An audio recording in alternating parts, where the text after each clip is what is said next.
4º Seminário de Direito Ambiental e Licenciamento, realizado pela Fundação José Pedro de Oliveira em parceria com a Escola Paulista da Magistratura. Agora, para a palestra O Novo Código de Processo Civil e suas implicações para o processo coletivo em matéria ambiental, convidamos para compor a mesa a procuradora da Fundação José Pedro de Oliveira, doutora Camila Torres.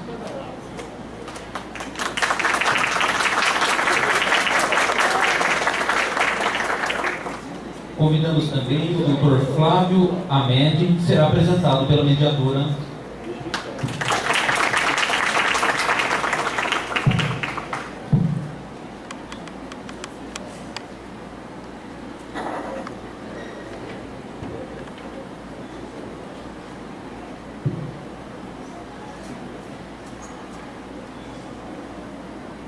Boa tarde a todos. Nós damos início aos trabalhos agora à tarde com a palestra do Dr. Flávio Amed. O Dr. Flávio Amed é advogado e cientista social, mestre e doutorando em Direitos Difusos e Coletivos pela PUC São Paulo, ex-diretor da Escola Superior de Advocacia da OAB do Rio de Janeiro e presidente da Comissão de Direito Ambiental da OAB do Rio de Janeiro. É membro da CONDA, Comissão de Direito Ambiental do Conselho Federal da OAB e do CONEMA, o Conselho de Meio Ambiente do Estado do Rio de Janeiro. É membro do Instituto dos Advogados Brasileiros, professor dos cursos de especialização da Escola da Magistratura do Estado do Rio de Janeiro, da Escola Superior da Administração Judiciária do Estado do Rio de Janeiro, do CESUSC, Centro Universitário de Santa Catarina, é membro do Conselho Editorial da editora Lumen Iuris, e autor e coordenador de diversas obras sobre o tema. Eu queria começar agradecendo a presença do Dr. Flávio Amed, que veio do Rio de Janeiro especialmente para a palestra de hoje.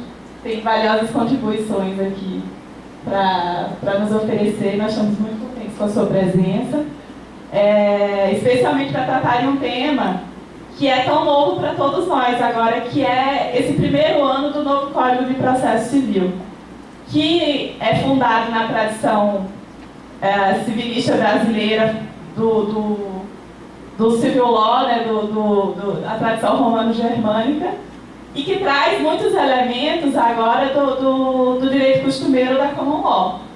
Tem vários novos elementos que, na verdade, alguns deles já eram comuns nas ações coletivas.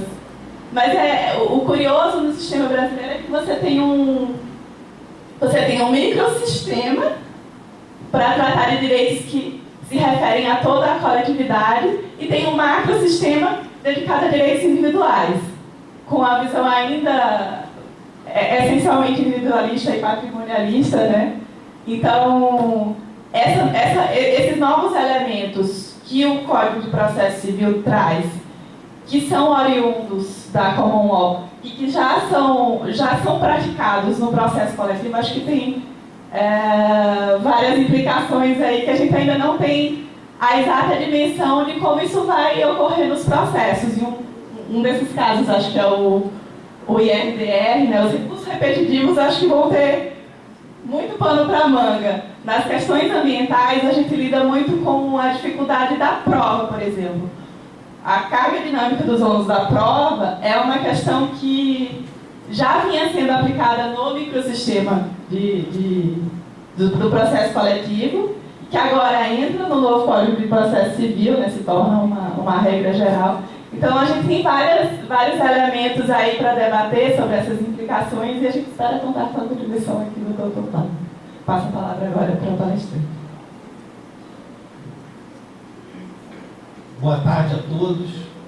Em primeiro lugar, eu queria agradecer imensamente a satisfação, né, o convite e externar a satisfação de estar aqui e fazer esse agradecimento em nome do presidente Pedro Pupo Nogueira e da doutora Camila Torres. Realmente é um seminário fundamental, necessário, nesse momento que se discutem tantas transformações. Vejo que a análise a estrutura desse seminário foi cuidadosamente montada para enfrentar todos os temas que realmente são atuais e que nos afligem como um todo, né? Então, eu estruturei o meu tema que me foi confiado é a questão do novo CPC e a sua influência no processo coletivo.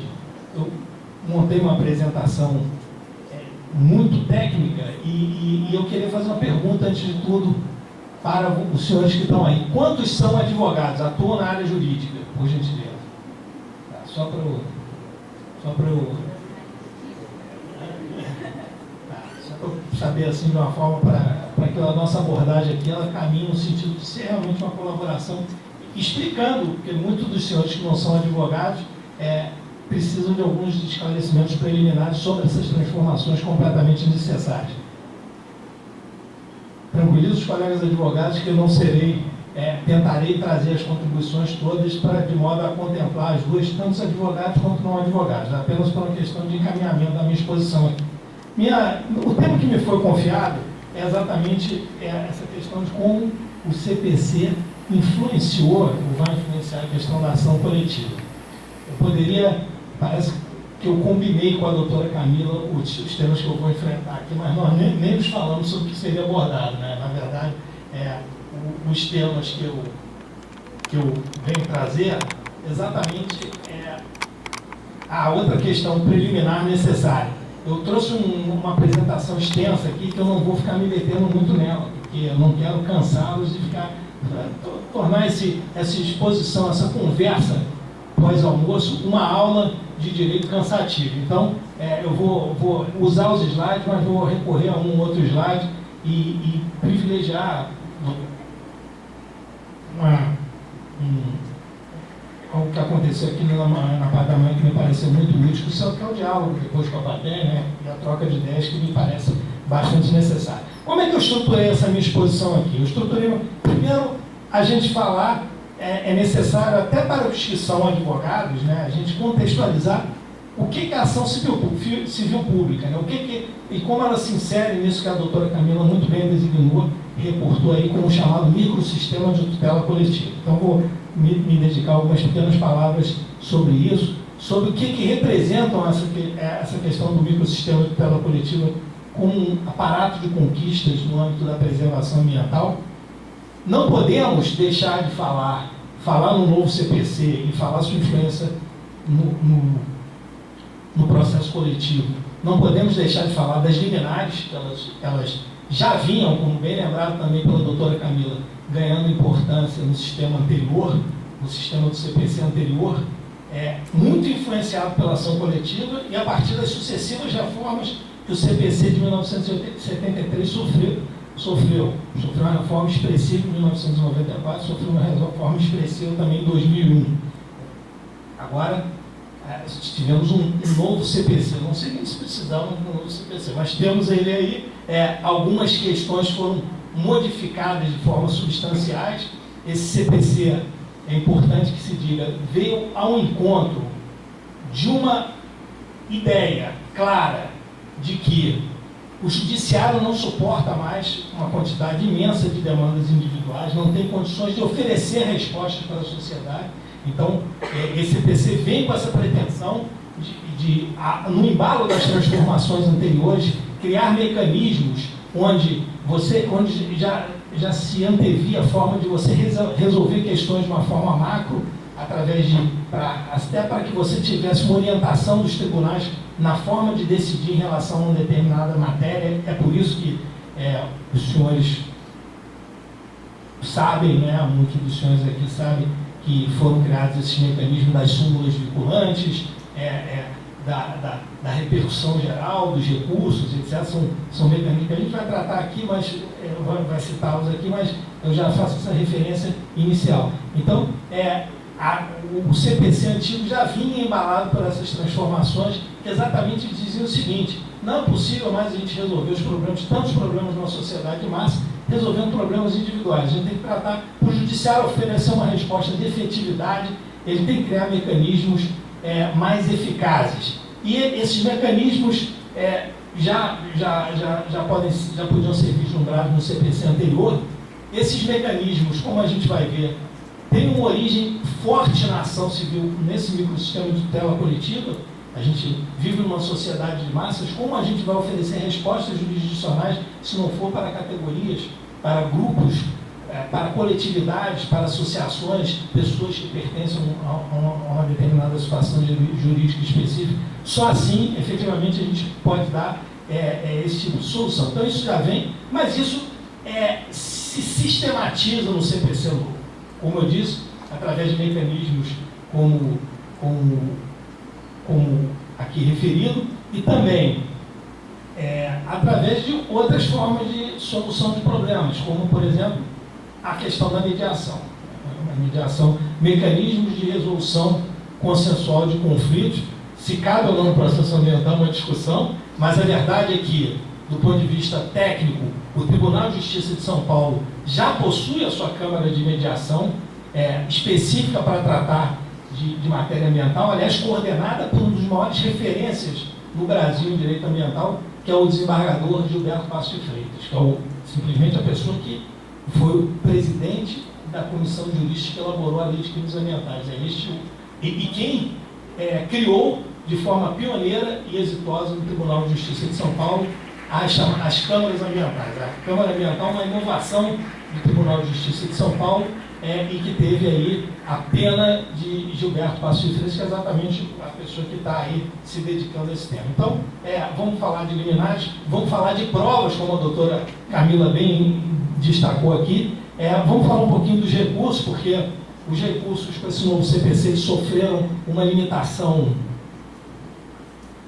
forte, né? Quer dizer, a gente vai ver quais foram essas limitações, em que isso vai prejudicar ou vai beneficiar o curso do processo ambiental. Vamos falar desses mecanismos de uniformização de jurisprudência que eu citei e algumas outras questões. Então, em primeiro lugar, vamos falar um pouquinho da ação civil pública.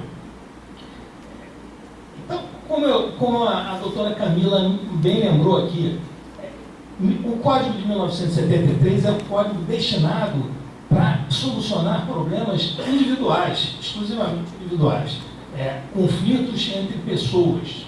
Não se cogitava, não era um código afeto à solução de conflitos de massa. Então, e realmente a questão ambiental, como todos sabem aqui, é um direito de terceira geração, ou seja, um direito onde um e todos são titulares desse direito. O primeiro tema aqui que foi discutido nesse maravilhoso seminário foi o direito internacional ambiental. Claro, existe algo mais internacional, com dimensão difusa, por exemplo, como as mudanças climáticas, emissão que ocorre em Pequim causa impacto aqui no Brasil, enfim. Então, como lidar com isso? A verdade é que o CPC de 1973 demonstrou não ser possível esse tipo de solução. Então, a gente começa a ter... doutor, tem que ficar controlando aqui, doutor. Não. A gente começa a ter alguns diplomas para exatamente tratar dessas lesões ao direito, que não é exclusivamente ao direito ambiental, mas todos aqueles direitos que são próprios da sociedade de massa, como aqui referido, direito do consumidor, a questão da ordem econômica, tudo aqueles direitos que dizem respeito à sociedade, a essa sociedade de massa. É muito interessante, e esse registro é importante, que a Lei 6938, ela já previa ação de responsabilidade por danos ambientais no seu artigo 14, mas não existia efetivamente uma lei que regulasse como isso ia se dar. Isso só ocorreu com a ação civil pública, que é efetivamente a ação maior do direito ambiental, que é através da Lei 7347 de 85. O Código de Defesa do Consumidor é muito importante que se entenda, ele veio depois, mas ele traz inúmeros dispositivos que são aplicáveis ao processo civil ambiental. Já fizemos essas referências aqui, quer dizer, e é importante também que se diga a relevância que foi a edição da Constituição de 1988, que efetivamente criou a figura da lesão aos direitos difusos e coletivos como um direito apto a ser suscetível de tutela, né? Então, o artigo 35 da Constituição Federal, do inciso 35 do artigo 5º da Constituição Federal, expressamente consagra que a lei não excluirá do exame do Poder Judiciário a lesão ou ameaça de lesão a direito. Então, trago aí uma passagem do professor Nelson Nery Júnior, onde ele exatamente ressalva destaca essa importante contribuição da Constituição de 1988, o que vale dizer, isso de forma muito clara, que não adiantaria de forma alguma a Constituição de 1988, no seu artigo 225, ter consagrado um capítulo específico para a proteção do meio ambiente, onde o direito ambiental, onde o meio ambiente aparece como um direito de todos e lá protegido, né? Se não houvesse isso que a gente chama de microsistema de tutela coletiva, que é um instrumento de você salvaguardar o direito ambiental. Eu costumo brincar que de nada adianta, que advogado serve para isso, né? A gente vai, o direito, quando ele vai para o papel, é porque a gente já está presumindo a lesão, né? E é por isso que o direito tem que ter sanção. Quando eu costumo brincar com os alunos lá na graduação, o primeiro caminho para o direito surgir, cito o exemplo do banheiro da faculdade. O banheiro da faculdade, todos nós sabemos, é uma regra de moral, uma regra ética mínima, né? Que a gente tem que manter o banheiro asseado, né? O papel tem que ser jogado na lixeira, todo mundo sabe disso. O primeiro movimento que a gente vê, que sabe, mas precisa regular de alguma forma, é o anúncio que tem dentro do banheiro. Joga o papel no chão, vê descarga, etc. O segundo movimento é quando entra o direito. Isso é uma norma da faculdade dizendo o seguinte: será multado aquele que jogar papel no chão e etc. Então é aí que entra o direito. E o direito ambiental ele surge exatamente em função da necessidade da gente resguardar esse bem que é de uso comum do povo, que é um bem finito, que o homem se dá conta, e que, portanto, merece uma regulação, não de proibição. É muito importante que a gente entenda o direito, e realmente tem aspectos de direito ambiental, que a gente olha o direito ambiental e verifica que o direito ambiental é muito mais um dever ambiental do que direito, né? Mas ele realmente comporta uma série de deveres, não por parte só do poder público, mas de toda a coletividade. Mas o que se verifica em relação a essa questão é que o direito ambiental é um direito de regulação. O que a gente está querendo? Está querendo gerar, está se querendo gerar que a atividade produtiva permaneça, a atividade produtiva gere riqueza, mas essa geração de riqueza, ela não pode ser incompatível, ela tem que guardar uma compatibilidade ali com a preservação do meio ambiente.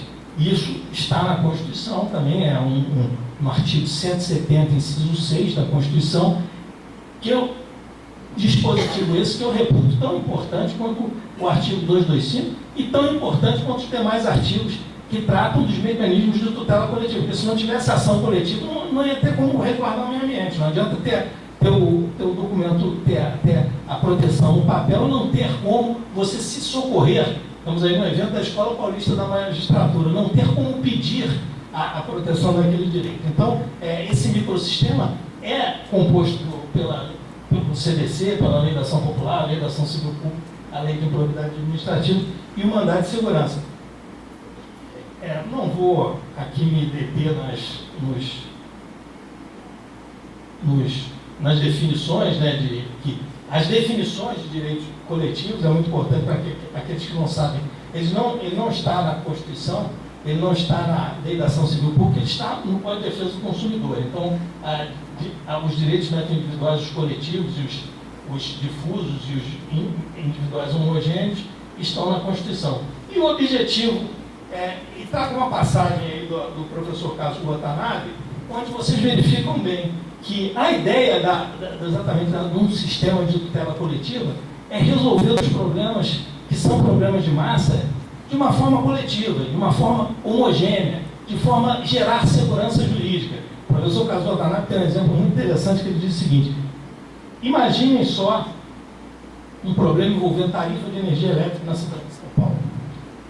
Imaginem que a lei está, o cálculo foi lá arbitrado de forma errada. Imaginem se 100 mil habitantes da cidade de São Paulo resolverem cada um entrar com uma ação individual para questionar a tarifa. O sistema jurídico entra em colapso.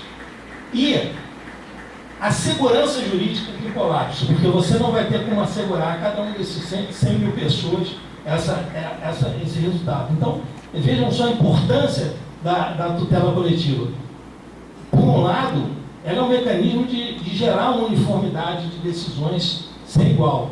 A ação civil pública, e aí caminhamos no sentido de saudar o novo CPC. Nossa, o novo CPC tem aí contribuições que ele também vai nessa linha. Agora, será que a linha que o novo CPC vai em relação a gente respeitar a uniformização de jurisprudência, ele vem ao encontro, ele vai exatamente salvaguardar esses direitos, ou ele vai solapar os casos individuais? Vou citar um exemplo, conversava aqui na saída com o desembargador, com o desembargador Ricardo, e ele falava de uma forma muito interessante, que nunca uma ação ambiental igual. Ele citou para a gente, né, presidente? Ele falou assim, às vezes você pega o caso de APP, ele citou explicitamente, e faço isso sem nenhuma cerimônia, eu acho esse exemplo externado por ele muito útil. É um caso de APP que você, numa margem de rio, vários proprietários em situação idêntica. Cada situação exigiria, da parte do magistrado, uma posição processual diferente. O sujeito se estabeleceu lá antes ou não se estabeleceu? Na época a lei permitia ou não permitia? Qual é a distância exata? Aquele tipo de vegetação que está ali é uma vegetação... e é por isso que existe o juiz. O juiz existe para examinar o caso concreto. Qual o problema novo, e eu já antecipo, do CPC? Vamos lá, eu vou aqui fazer uma breve digressão antes de falar do problema do CPC. Querem um exemplo para aqueles que não são advogados, que não atuam na área ambiental? As ações de dano moral. Qual ação de dano moral é igual? Como é que você pode tarifar dano moral? Entendeu? Sem entrar no caso concreto, como é que você pode chegar a um nível de estabelecer tabelamento de dano moral? Serasa é X, quanto tempo, se for mais tempo? Cara, se ele tiver 80 anos de idade, uma inscrição no Serasa, nunca teve uma inscrição no Serasa, aquele dano para ele é uma coisa absurda.